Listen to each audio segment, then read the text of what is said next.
और अब आपको खबर दें कि साल 2025 के इनकम टैक्स गोशवारे जमा कराने की आखिरी तारीख मुकर्ररा वक्त ख़त्म होने में सिर्फ 3 घंटे रह गए हैं। FBR तारीख में तोसी नहीं की जाएगी। FBR का मौक़िफ़ सामने आया कि IRIS प्लेटफॉर्म मुकम्मल तौर पर फ़ाल है और टैक्स गुजार नए सिस्टम के तहत बआसानी रिटर्न फाइल कर सकते हैं। रिटर्न फाइल ना करने वाले लेट फाइलर तस्वुर होंगे।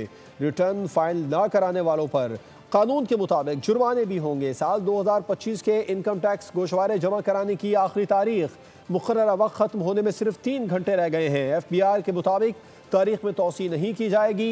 IRIS प्लेटफॉर्म मुकम्मल तौर पर फ़ाल है। ये मौक़िफ़ है FBR का। और FBR ने मज़ीद कहा कि टैक्स गुजार नए सिस्टम के तहत बआसानी रिटर्न फाइल कर सकते हैं।